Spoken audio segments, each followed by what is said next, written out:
Hello guys, welcome to my YouTube channel. কেমন আছো তোমরা?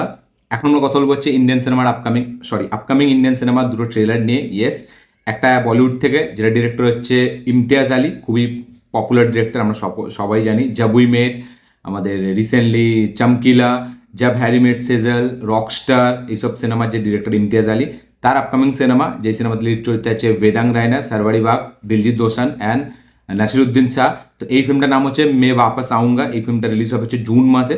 সেটার অফিসিয়াল ট্রেলার চলে এসছে। এই ফিল্মটা মিউজিক দিয়েছে এআর রহমান। তো এই ট্রেলারটা দেখলাম, ট্রেলারটা নিয়ে আমি কথা বলবো। তার পাশাপাশি কথা বলবো হচ্ছে আমাদের তামিল ইন্ডাস্ট্রি থেকে একটা ফিল্ম আসছে, যেটার নাম হচ্ছে আমাদের ব্লাস্ট বলে। লিড চরিত্রে আছে Arjun Sharjah, Preity Mukundan and Abhirami. এই ফিল্মটা একটা অ্যাকশন ড্রামা ফিল্ম হতে চলেছে, ঠিক আছে? তো এই ফিল্মটারও ট্রেলার আমি দেখলাম। এই ট্রেলারটা অ্যাকচুয়ালি কালকের আগের দিন মেবি বেরিয়েছে। তো আমি ট্রেলারটাকে মিস করেছিলাম এবং আমি একবার ইউটিউবে দেখেছিলাম ছবিটা, বাট আমি ট্রেলারটা পুরো দেখিনি। তো আজকে আমি ট্রেলারটা ফাইনালি দেখলাম। তো কেমন লাগলো আমার এই ব্লাস্টের ট্রেলার, সেটা নিয়ে ভিডিওর মধ্যে কথা বলবো। তো চলো ভিডিওটা শুরু করা যাক। সব থেকে প্রথম যদি মে বাপাস আউঙ্গা ট্রেলার নিয়ে কথা বলে নিই, ইমতিয়াজ আলীর ফিল্ম, একটা হাইপ তো থাকবেই, কারণ ইমতিয়াজ আলী কোন লেভেলের ডিরেক্টর আমরা সকলেই জানি। হ্যাঁ, ডেফিনেটলি তার কিছু ফ্লপ ফিল্মসও আছে, যেরকম আমাদের লাভ আজকাল 2 বা আমাদের এই জাব হ্যারি মেট সেজল, এইসব সিনেমাগুলো তার একদম চলেনি। বাট রকস্টার তার আইকনিক সিনেমা, আমরা সকলেই জানি, ঠিক আছে? তার পাশাপাশি জাবুই মেট, আমাদের চমকিলা, এইসব সিনেমাগুলো খুবই মানে ব্যাপক লেভেলের সিনেমা।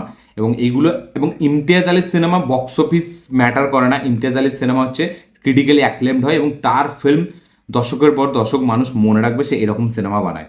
তো এবার সে অনেকদিন পর কিছু নিউ কামার্সকে নিয়ে সিনেমা বানাচ্ছে, মানে নিউ কামার্স না, মানে ইয়াং জেনারেশনের কিছু অ্যাক্টর অ্যাক্ট্রেসেস, যেমন সারবারি বাগ, বেদাং রায়না, তো এদেরকে নিয়ে বানাচ্ছে। এবং তার সাথে সিনিয়র একজন অ্যাক্টর দিলজিৎ দোসান এবং নাসিরুদ্দিন শাহও আছে। তো এই ফিল্মের ট্রেলারটা কিন্তু আমার বেশ ভালো লেগেছে। এই ফিল্মে আমরা গল্পটা দেখতে পাচ্ছি পার্টিশনের ওপর। ইয়েস, ইন্ডিয়া পাকিস্তান যখন ভাগ হয়, অ্যাকচুয়ালি পাঞ্জাব যখন দুটো ভাগে ভাগ হয়ে যায়, মানে ইন্ডিয়া যখন পার্টিশন হয়, তখন পাঞ্জাবও দুটো ভাগে ভাগ হয়। তো সেই পার্টিশনের সময় একটা লাভ স্টোরি, সেই লাভ স্টোরিটাই কিন্তু আমরা দেখতে পেতে চলেছি এই ফিল্মের মাধ্যমে দিয়ে, যেটা সারবারি বাগ এবং বেদাং রায়নার মধ্যে এই লাভ স্টোরিটা থাকবে।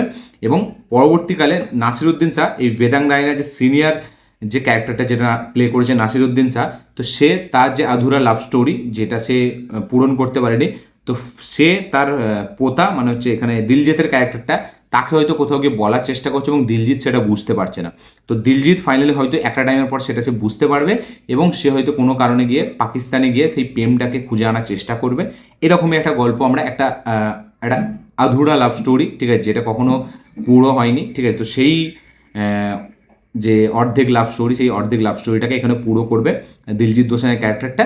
এবং এআর রহমানের মিউজিক আছে। মিউজিকটা আমার মোটামুটি লেগেছে, মানে কিছু কিছু গান ডেফিনেটলি ভালো থাকবে, বাট আহামরি কিছু লাগেনি। বাট ঠিক আছে, এই ধরনের সিনেমার জন্য এরকম মিউজিক ঠিক আছে। বাট আমার নাসিরুদ্দিন শাহের পারফরমেন্স, দিলজিতের এবং বেদাং রায়না, এই আমাদের সারবারি বাগ, এদের পারফরমেন্স কিন্তু বেশ ভালো লাগছে। বিশেষ করে বেদাং এবং সারবারির যে ইয়াং বেলার যে রোলটা, সেটা কিন্তু তারা ভালো প্লে করেছে। এবং পার্টিশনটাকে আমরা দেখতে পাচ্ছি, সেখানে কি কি হবে কি না হবে।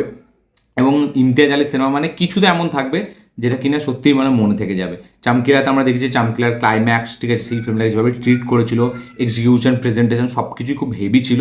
তো আমার আশা আছে এই ফিল্মটা থেকেও, যে এই মে বাবা সাউন্ডে এই ফিল্মটা হয়তো ভালো একটা বক্স অফিস না হলে একটা ক্রিটিক্যালি অ্যাক্লেম তো ফিল্মটা হবে। এবং মেবি এই ফিল্মটা হয়তো ইমতিয়াজ আলীর আবার একটা দারুণ ফিল্ম হয়তো হতে পারে। আমি বলবো না পুরোপুরি আমি ট্রেলারটা থেকে উড়ে গেছি, বাট এটা একটা ইমতিয়াজ আলীর ছাপ। এই ফিল্মটা আপনি লাস্টে কিন্তু ট্রেলারটা লাস্টে আপনি পাবেন। এবং মানে ইমতিয়াজ আলী যেরকম সিনেমা বানায়, ঠিক সেই রকমই একটা টাইপ অফ সিনেমা আপনি এখানে দেখতে পাবেন। একটু হয়তো চেঞ্জেস কিছু নতুন রকম থাকবে। বাকি পার্টিশনের গল্প, লাভ স্টোরি গল্প সব ইমতিয়াজ আলীর সিনেমায় থাকে, ঠিক আছে? তো দেখা যাক কিরকম কী হয়। বাট আমার ট্রেলারটা কিন্তু বেশ ভালোই লেগেছে। ট্রেলারটা ট্রিটমেন্ট, ট্রেলারটা যেভাবে প্রেজেন্ট করেছে, ভিজুয়ালি ট্রেলারটা বেশ ভালো। নাসিরুদ্দিনের পারফরমেন্স খুব সুন্দর। দিলজিৎ তার অ্যাজ এ পোতার যে ক্যারেক্টারটা সে প্লে করেছে, সেটা বেশ ভালো। সারবারি বাগ, বেদাঙের পারফরমেন্সটাও বেশ ভালো লাগছে। তো ওভারঅল সব কিছু ঠিকঠাকই লাগছে। এবার দেখা যাক অডিয়েন্স কীভাবে এই সিনেমাটাকে নেয়, এবং সিনেমাটা যখন থিয়েটারে রিলিজ হবে তখন কীরকম কী বক্স অফিস কালেকশন করে। এবং বক্স অফিস কালেকশন না করলে যেন ক্রিটিক্যাল অ্যাক্লেম ফিল্মটা হয়, আমি তো মন থেকে চাই। দেখা যাক সেটা কী হয়। আপনারা যারা এই ট্রেলারটা দেখেছেন বা দেখেননি, অবশ্যই কমেন্টে লিখে জানাবেন আপনাদের কী রিয়াকশন, কী বক্তব্য, কী মতামত। আর ইমতিয়াজ আলীর কারা কারা ফ্যান অ্যাজ এ ডিরেক্টর, অবশ্যই কমেন্টে লিখে জানাবেন। কারা কারা ইমতিয়াজ আলীর ফিল্ম দেখেছেন এর আগে, অবশ্যই লিখে জানাবেন। নেক্সট আমরা কথা বলছি ব্লাস্টের ট্রেলার নিয়ে, যেটা Arjun charger upcoming cinema as a lead hero. এই ট্রেলারটা কিন্তু বেশ ব্যাপক, মানে এই ট্রেলারটা একটা সারপ্রাইজ ট্রেলার। এই ফিল্মটা আমার মনে হচ্ছে কোথাও না কোথাও গিয়ে নেক্সট একটা জেলার হতে পারে তামিল ইন্ডাস্ট্রি থেকে। কারণ এই ফিল্মটার যে ওয়ে অফ ট্রিটমেন্ট, যে অ্যাপ্রোচ, সেটা কিন্তু বেশ হেভি। এখানে আমরা দেখতে পাচ্ছি একটা ফ্যামিলি, যাদের 3টে মেম্বার আছে, বাবা, মা এবং মেয়ে। তারা 3জন কোনো কারণে একটা গ্যাংস্টারের কোনো কাজের মধ্যে তারা কোনোভাবে ইনভলভ হয়ে যাচ্ছে, মানে তারা অ্যাকচুয়ালি উইটনেস হয়ে যাচ্ছে।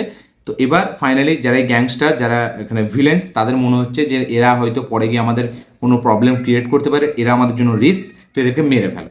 তো এবার যখন গ্যাংস্টাররা মারতে যাচ্ছে একটা সাদা সিধে ফ্যামিলি, যারা কিছু মানে পুরো একদম নর্মাল একটা লাইফ লিড করে, যারা কোনোভাবে কোনো খারাপ কাজ করে না, একদম কারোর সাথে কোনো ঝগড়া করে না, তো এই ফ্যামিলিটাকে যখন মারতে যাচ্ছে এখানে গ্যাংস্টারের যে এখানে ভিলেন্সের যে দলগুলো, তো সেখানে আসল খেলা লুকিয়ে আছে এবং সেখানে যে ফাইট সিকোয়েন্সগুলো আমরা দেখতে পাচ্ছি সেগুলো টপ নচ, পুরো বিক্রমের কথা মনে করিয়ে দিচ্ছে। মানে আলাদা রকম বিক্রমের ওই যে মেয়েটা যে ফাইট সিকোয়েন্সগুলো সেগুলো মনে করে দিচ্ছে। তো অনেক তামিলের এরকম বহু সিনেমা আছে যেখানে এরকম সারপ্রাইজেস আমরা দেখতে পাই, ঠিক আছে? তো এখানে সেরকম আছে। তো বেশ ব্যাপক লাগছে। প্রীতি মুকুন্দান, তাকে প্রথমবার আফটার, মানে আমাদের এই সিনেমাটা আমি যদিও দেখিনি, ওই যে কানাপ্পা, তারপরে তাকে এখানে আমরা অ্যাকশন করতে দেখতে পাচ্ছি, তো তাকে বেশ ভালো লাগছে।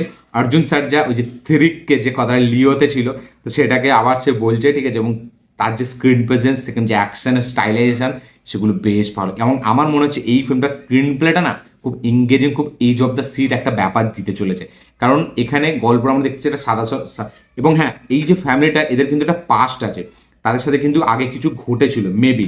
আমি পুরো ট্রেলারটা অ্যাকচুয়ালি দেখে বুঝতে পারিনি কিছু, ঠিক আছে? বাট দেখে মনে হচ্ছে যে এই যে 3জন এরা বাবা মেয়ের এবং হাজব্যান্ডের ওয়াইফটা মানে রোলটা যে প্লে করছে, অ্যাকচুয়ালি এরা কিন্তু একটা ফ্যামিলি না, ঠিক আছে? এদের হয়তো মানে এই যে প্রীতি মুকুন্দান, তার ক্যারেক্টারটার সাথে কোনোভাবে তার মানে পাস্টে কিছু হয়েছিল তার সাথে, বা তার সাথে না হলেও এই যে অভিরামী এবং প্রীতি মুকুন্দান, এদের দুজনের সাথে কিছু না কিছু একটা হয়েছিল, যেখানে কিনা এই অর্জুন সার্জার ক্যারেক্টারটা সে একে ট্রেনিং দেবে এবং সে এদেরকে বদলা নেওয়ার যে একটা যে ট্রেনিং, ঠিক আছে, মার্শাল আর্ট শেখাচ্ছে, এই শেখাচ্ছে, তো অ্যাকশন কীভাবে করতে হয় সেগুলো শেখাচ্ছে। তো আমার মনে হচ্ছে এর টিচার এবং এদের দুজনকে ট্রেন করেছে, বাট এরা হয়তো এতটাই ভালো এদের মধ্যে সম্পর্ক যে একটা অ্যাজ এ ফ্যামিলি একটা এইভাবে থাকে।